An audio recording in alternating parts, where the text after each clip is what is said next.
Episode 212 हर week destiny.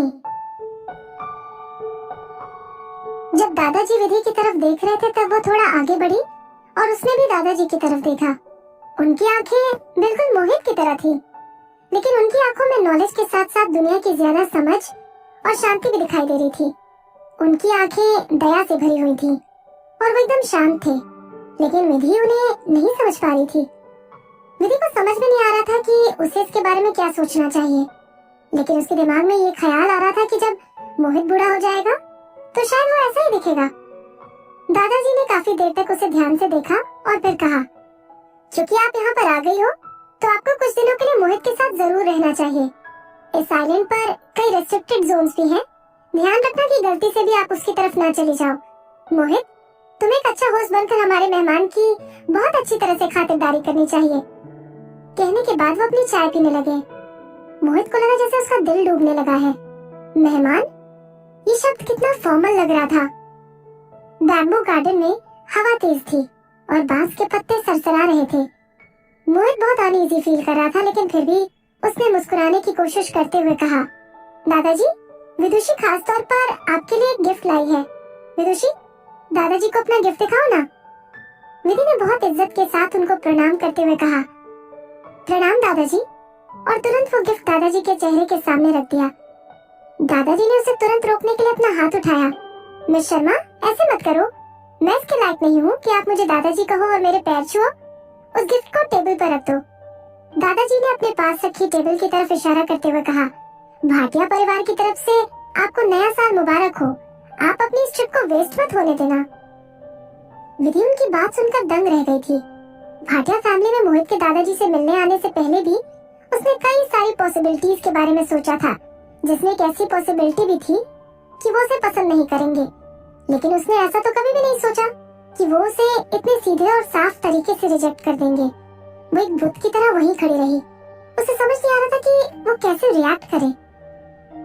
दादाजी, मोहित भी दंग रह गया था। दादाजी तो अपने पोते की होने वाले बहू के बैकग्राउंड के बारे में बहुत ज्यादा पर्टिकुलर नहीं थे, तो फिर उन्होंने उसे पसंद क्यों नहीं किया? उसने एक बार फिर से कोशिश की, दादाजी, क्या आप एक बार इस गिफ्ट को खोलकर भी नहीं देखेंगे? विदुषी ने बहुत मेहनत से इसे आपके लिए पसंद किया है। मोहित बेटा, मैं काफी थक गया हूँ। दादाजी ने उसे आगे बोलने से रोकते हुए कहा, मोहित, तुम इस शर्मा को आराम करने के लिए वापस ले जाओ। आज रात को तुम मेरे स्टडी रूम में आना, मुझे कुछ बात करनी है। दादाजी के इस एटीट्यूड को देखकर मोहित को समझ आ गया था कि अब बातचीत के लिए कोई गुंजाइश नहीं बची है, लेकिन वो विधि के लिए लड़ना चाहता था। उसने विधि को थोड़ी स्ट्रेंथ देने के लिए उसका हाथ पकड़ लिया और प्लीज एक्सक्यूज अस कहकर वो वापस बूमिंग यार्ड में लौटने के लिए पलट गया। विधि को बहुत बुरा लग रहा था। उसने उदास होकर पूछा, आपके दादाजी ने मुझे पसंद क्यों नहीं किया? शायद कहीं कुछ गलतफहमी हुई है। मोहित ने उसे कंसोल करते हुए कहा, चिंता मत करो, मैं आज रात उनके साथ अच्छी तरह से बात करूंगा। उन दोनों को एक दूसरे के साथ आने में बहुत समय लगा था। वो अपने परिवार का अप्रूवल ना मिलने की वजह से उसे छोड़ने के बारे में सोचना भी नहीं चाहता था। उस रात वो दादाजी के स्टडी रूम में गया। कमरे में काफी सारी बुक शेल्फ्स थी, जो काफी मजबूत थी और उसमें काफी कीमती सीक्वल्स रखे हुए थे। वहाँ पर दादाजी अपनी स्टडी टेबल के पास अकेले बैठे मोहित का इंतजार करते हुए चाय की चुस्की ले रहे थे। जैसे ही मोहित ने दरवाजा खोला, मोहित, तुम उस लड़की के साथ नहीं हो सकते। उन्होंने बिना एक भी पल गवाए सीधे कह दिया। लेकिन क्यों दादाजी? मोहित घबरा गया था। मैं उससे प्यार करता हूँ। प्यार? शायद मोहित ने अभी जो कुछ कहा था, दादाजी ने उसके बारे में कुछ ज्यादा सोचा भी नहीं था। वो बोले, मोहित, प्यार तुम्हारी सेफ्टी की गारंटी नहीं देता है और ना ही प्यार तुम्हें पावर और अथॉरिटी हासिल करने में मदद कर सकता है। प्यार तुम्हारी जिंदगी में सिर्फ एक बैलेंस बनाए रखने का जरिया है। तुम इसे एक ऐसा जेवर मान सकते हो जिसे निकाल कर फेंका जा सकता है।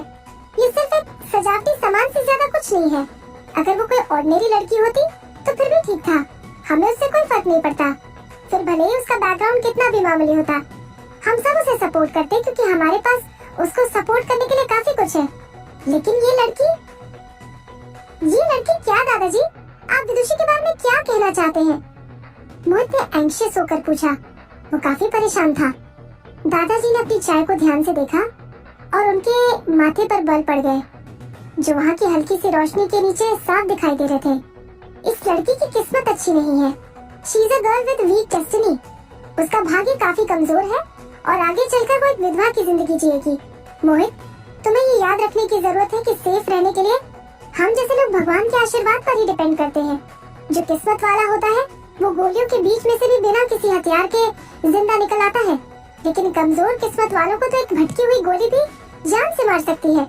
ऐसी डेस्टिनी वाली लड़की से तुम्हें शादी तो कभी नहीं करनी चाहिए। वो तुम्हारी जिंदगी में सिर्फ बदकिस्मती लेकर आएगी। तो ये थी वो वजह जिसकी वजह से दादाजी ने विदुषी को रिजेक्ट किया था। दादाजी अपनी बढ़ती उम्र के साथ साथ इस तरह की बातों पर बहुत विश्वास करने लगे थे। वो इसके बारे में काफी पर्टिकुलर भी थे, लेकिन फिर भी मोहित उनकी बातों को समझने के लिए तैयार नहीं था। उसने कहा, दादाजी ये सब बेकार की बातें हैं। विदुषी की जिंदगी खराब कैसे हो सकती है? जरा उसे देखिए, इतनी कम उम्र में एंटरटेनमेंट सर्कल में उसने कितना कुछ अच्छा काम किया है, कितना नाम कमाया है। एक ऐसा इंसान जिसकी किस्मत इतनी बुरी हो, वो इतनी कम उम्र में इतनी ज्यादा पॉपुलैरिटी कैसे हासिल कर सकता है? दादाजी ने अपना सिर हिलाते हुए कहा, चाहे जो भी हो बेटा, लेकिन तुम्हारे और उसके बीच जो भी है मैं उसे अप्रूव नहीं कर सकता हूँ। मोहित बेटा, मेरी बात सुनो, मेरा यकीन करो, तुम चाहे तो पता लगा कर देखो, उसके परिवार में पिछली 3 पीढ़ियों में कोई ना कोई ऐसा होगा जिसकी किसी खतरनाक बीमारी या फिर किसी वजह से समय से पहले ही मौत हो गई है। तुम्हें मुझ पर विश्वास करना ही होगा। मोहित को लगा जैसे उसका दिल डूबने लगा है। दादाजी वाकई में सही कह रहे थे। क्या विदुषी की बहन कात्यायनी के कार एक्सीडेंट के बाद चटनी नहीं बन गई थी? वो थोड़ा घबरा गया था। क्या विदुषी सचमुच में एक विधवा की जिंदगी जीने वाली थी? लेकिन फिर भी वो उसे नहीं छोड़ सकता था। दादाजी, आप तो हमेशा यही कहा करते थे ना कि मेरी जिंदगी काफी अच्छी है, मैं ब्लेस्ड हूँ। तो फिर मैं उस वीक डेस्टिनी से कैसे अफेक्टेड हो सकता हूँ? इसके अलावा मेरे आसपास होते हुए विदुषी को कोई जरा भी नुकसान नहीं पहुँचा सकता है। और फिर उसके परिवार में जो कुछ भी हुआ है, उसके लिए कौन कह सकता है कि वो सिर्फ एक कोइंसिडेंस नहीं था? उनके सेंटिमेंट्स अलग अलग थे, लेकिन उन दोनों में से कोई भी एक दूसरे को अपनी बात समझा नहीं पा रहा था। विधि कंफ्यूजन से भरी बूमिंग यार्ड में मोहित का इंतजार कर रही थी। अगर दादाजी ने उसे एक्सेप्ट नहीं किया तो उसे क्या करना चाहिए? मुस्कुराकर उसे जाने देना चाहिए? नहीं, वो ऐसा तो नहीं कर सकती थी। उसके बॉयफ्रेंड की फैमिली का उसे एक्सेप्ट ना करना उसके साथ कुछ ज्यादा ही हो चुका था। अब उसे कुछ ऐसा करना था जिससे दादाजी उसे एक्सेप्ट कर लें। यही सोचते सोचते न जाने वो कब सोफे पर ही सो गई। अगले दिन जब वो सोकर उठी तो उसने खुद को एक लकड़ी की झोपड़ी में बिस्तर पर पाया। उस कमरे में फूलों की हल्की सी खुशबू भरी हुई थी। मोहित उसके पास अपना पैजामा पहने हुए लेटा हुआ था और उसने उसे किसी ऑक्टोपस की तरह अपनी बाहों में जकड़ रखा था। जैसे ही बिस्तर पर उसने हलचल की, मोहित भी उठ गया और एक प्यारी सी मुस्कुराहट के साथ उसे विश किया। हाय विदुषी। उसके चेहरे पर मुस्कुराहट देखकर उसे बहुत अच्छा लगा। उसने धीरे से कहा, गुड मॉर्निंग मोहित। फिर उसने पूछा, कल आपने और मिस्टर भाटिया ने स्टडी रूम में क्या बात की? वो इस बात से परेशान थी कि दादाजी ने उसे एक्सेप्ट नहीं किया था, लेकिन वो इतना नीचे भी नहीं गिरना चाहती थी कि उनके मना करने के बाद भी वो उन्हें दादाजी कहकर एड्रेस करती। उसने बहुत रिस्पेक्ट के साथ उन्हें दादाजी के बजाय मिस्टर भाटिया कहकर बात की। मोहित को अपने दिल में एक दर्द सा महसूस हुआ, लेकिन उसने विधि को ऐसा दिखाया जैसे कि वो इस बारे में जरा सा भी परेशान नहीं है। उसने कहा, ज्यादा कुछ नहीं, बस हमारी बात कुछ फैमिली मैटर्स के बारे में हुई थी। उन्होंने मेरे बारे में बुरा कहा है ना? विधि सिंपल थी, सीधी थी, लेकिन उसे यकीन था कि वो इतनी भी बेवकूफ नहीं थी। ऐसी कोई बात नहीं है, मोहित ने उसे अश्योर करते हुए कहा। अभी तो वो तुमसे पहली बारी मिले हैं, लेकिन समय के साथ जब वो तुमसे घुल मिल जाएंगे तब सब कुछ ठीक हो जाएगा। फिर उसने जल्दी से बात बदलते हुए कहा, अरे हाँ, आज तो बहुत सारे लोग तुमसे मिलने आएंगे, मेरे सभी चाचा चाची और ताई ताऊ वगैरह। विधि का ध्यान आसानी से डाइवर्ट हो गया था। वो सब मुझे देखने आ रहे, मुझसे मिलने के लिए? क्या बड़ों से मिलने के लिए मुझे नहीं जाना चाहिए था? नहीं विदुषी, उसकी कोई जरूरत नहीं है, मोहित ने कहा। यहाँ पर तुम्हारे बॉयफ्रेंड का स्टेटस उनसे कहीं ज्यादा ऊंचा है। आखिर में वो मुझे लिटिल एम्परर कहते थे। मैं दादाजी का फेवरेट पोता हूँ। कोई मुझसे ये कहने की हिम्मत कैसे कर सकता है कि मुझे उनसे मिलने जाना होगा? इस हिसाब से तो विधि का स्टेटस भी काफी तेजी से बढ़ गया था और वो घर में सेंटर ऑफ अट्रैक्शन बन गई थी।